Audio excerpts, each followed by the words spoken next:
Hello, it's me, and I'm going to go over another viewer question. This is from Mr. Can't Touch This. I love that name, by the way. And he had this configuration over here, and he says, I can't get out of this parity situation. Please help me. And this is similar to the configuration that he had.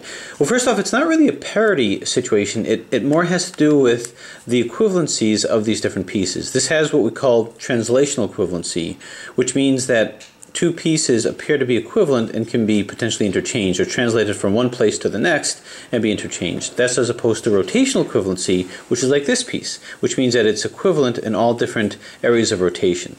So it appears to be something of a parity because it appears that what you need to do is swap these two. But you can't just swap one set. You can't just do one set of swaps here. So how do you do this? Well, the actual situation has to do with the equivalency of these two pieces or these two pieces. So the way to get out of this is not swapping these two. What you need to do is you need to swap and rotate these guys. That's where this situation is with this. So although it may be tempting to say, well, these two are where they need to be, these two just need to be, say, rotated, that's not the right answer, because if you rotate this, then it's going to be in the same direction as this guy. So you don't want to do that. So don't look at this as the line and just do F-R-U-R-U-I-F-I. You're going to end up having these facing the same way. So you may look at this and say, wait a minute, they're facing the opposite way, as are these. Isn't that how it's supposed to be? And the answer is yes, except these two or these two have to be swapped. What you could do is you can set it up to where this is just across from this over here, which means that these two will stay the same. It'll be like the line, and these two will swap. Or you can say maybe these two are correct. So this is like the L formation over here, and you can say that these two need to be swapped. So one way of doing it, if you wanted to do it that way, is hold it to where you've got in front of you, both of your blues are to the left and to the back. Both of the reds are here, and just do F-U-R-U-I-R-I-F-I. Okay, this has now been reconfigured. This is now in front of you, and now just go ahead and do your SUNY until these are rotated where they need to be here. R-U, R-I-U, R, to U, R-I, and you'll see that they're swapped perfectly fine. Then at this point, you're going to go ahead and get these back in the way that you normally do, and none of them are in where they need to be. So we're just going to do our corner rotating algorithm. This is now where it needs to be. This is, so hold it over here. Turn, turn, turn, turn, turn, and turn. So now all these are in. This just needs to be rotated. So just rotate this around. Go R-I-D-I, R-D, R-I-D-I, R-D. This is in. Turn this around. And now flip this twice. And it should make everything go back in. But basically you're solving it exactly the way that you did. And it's done. So it's in. So what I did is, instead of doing it as the line, which you could have done and do F-R-U-R-U-I-F-I, what I did is I did a slight variation of that. I did the opposite algorithm where I kept it as an L and just did F-U-R-U-I-R-I-F-I instead of F-R-U-R-U-I-F-I. Same kind of thing, but same kind of concept. But that's how you get out of that one. And again, the reason why that happened is because two of the same color just had to be flipped. That way it didn't mess anything else up. Hope that helps. Thanks for watching. Hello, it's you, actually, because this is another viewer question. This one comes from 456 Triton 456, and he had a question regarding this Dayan Gem 5. And he says, first of all, thanks for showing it's a shape mod of a Dino F's cube. This made it a lot easier. The moment you said that, I paused the video and tried to solve it as a Dino F's cube. Good for you. I did manage to solve almost everything except for the last problem. Two of the reduced centers are mirrored. On the Dino F's cube, this wouldn't matter, but on this Dayan Gem 5, it does. And I actually would also add that because this is at the skewed phase of the solve, this wouldn't matter on a normal skewb, but in a super skewb, it also does. Anyway, it says, so how would you fix this problem? He shows a picture of that, which I've tried to replicate with this. The reduced red center, it needs to be mirrored so that the red-yellow and the red-orange pieces are correct. In other words, these need to be flipped. And then on the other side here, and the reduced yellow center needs to be mirrored so that the yellow pink and the yellow orange pieces are correct. Everything else is solved. In this case, this isn't a pink, this is like a gray color. But anyway, so this is what he had, and the question is why? Well, the good news is you did everything perfectly right in terms of reduction. This is not a problem of reduction of the corners, and this is not a problem of reduction of the edges. You actually have it in the skewb phase, and this is a problem with the actual skewb solve. Now, as you recall with the F skewb, and in this case the Dayan Gem 5, these are like, well, we're going to compare it to a skewb over here. This green we'll say is equivalent to this on the bottom over here. So that's where we're going to hold it with this blue on the top, and we've got, well, we'll do it like this with the red here and the yellow here. So that's exactly like this situation if I were to hold it here. Remember, this is actually the corner of the skewb. So this corner represents this over here. And the movement is the same. This movement is the same as this. So this is a super skewb. And in a super skewb, these can have orientation issues, whereas these don't have orientation issues.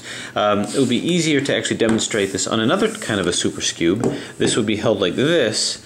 This is the center over here. These are the corners, and this moves in this direction over here.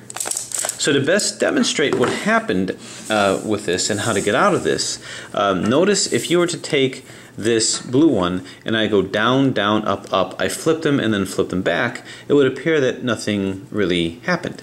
So if I were to do this behind here, I'll go down, down, up, up, down, down, up, up. Well, I shouldn't say nothing happened. This got flipped. These two went back and forth as well. This got flipped, these two got flipped, and this got flipped. This didn't. You wouldn't know this from this, but that's what happened. If I come to the other side and do the same thing, down, down, up, up, down, down, up, up, it's like nothing really happened. So not much. However, you can see what happens if we demonstrate it on this. If I do the same thing, down,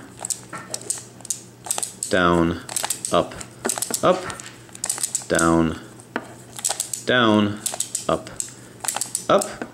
You see the same thing happen. This got flipped over here. This yellow should be down. This got flipped also, and this got flipped also. This also got flipped, where this gray should be here, this orange should be here.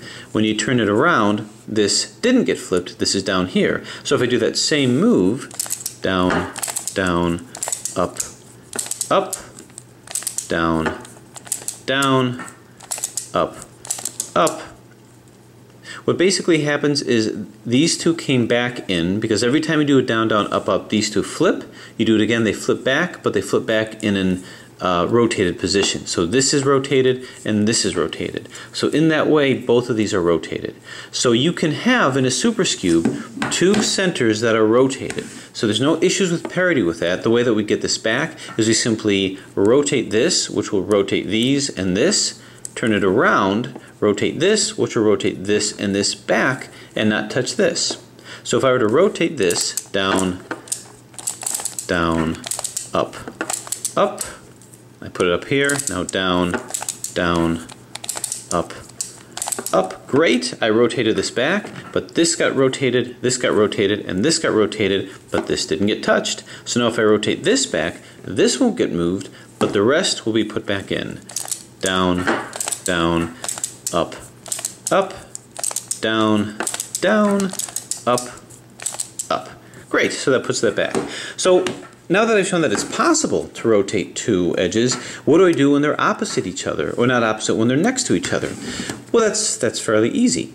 Basically what you're going to do, and I think I can kind of leave the realm of this now, is all you're going to do is you're going to hold this here and just take this piece here, this center, and move it opposite. So do a skewb move. Remember with the F skewb and also with the dyno skewb, I distinguish between dyno moves and skewb moves. This is a skewb move that drags all these corners with it. And a dyno move would be an example of this. This would be a dyno move over here. So a skewb move rather, dyno move over here. We don't worry about the dyno moves with this in order to fix this. So we're going to put this side down, this center down, this center is up. So I've got this over here. What I'm going to do is I'm going to take this that needs to be rotated, just like this, and I'm going to put this opposite here. So this is going to occupy the orange slot. So hold this over here with the red in front of you, the blue on top. This over here, just move an F skewed twice. You can do 2R, you can do it like that, or you can just pop it back here. Basically what you're doing is you're putting it in where the orange used to be, so it's directly behind the red, and this is on top. So now you can see where I'm going with this. If I flip this, this will be fine. This won't change. This, and this will be flipped. Turn it around, flip this back, and then skew it back. So just to demonstrate that, I'm going to move this, to demonstrate that I'm going to take this, and I'm going to move this right where the orange is. So I'm just going to pop it back here. So this is directly behind the red. Now I'm simply going to take this, swap them, and swap them back, and that will rotate this. So I'm going to come in down from the top, down to the left, and go down, down, up, up. Now bring it back down, down, down, up, up. So as you can see, this is now flipped in the right position. This is flipped, and this is flipped right over here. So now we go directly behind us where the yellow is, and make sure we move it down in the same direction over here and do the same thing. Down, down, up, up, down, down, up, up. You can move it back, and all you've got to do is now move the orange one back behind the red, splat, and it's done, and it's solved. So basically what you found was nothing that had to do with a specific problem with the F-Cube or with the Dayan Gem 5. You simply had a difficulty with the actual super skew portion of the solve, and that's how you do it. If you have two that are flipped, just position them so that they're directly behind each other, and you can easily flip them back while taking the others out and putting it back in. So good question, thanks for that. Thanks for watching.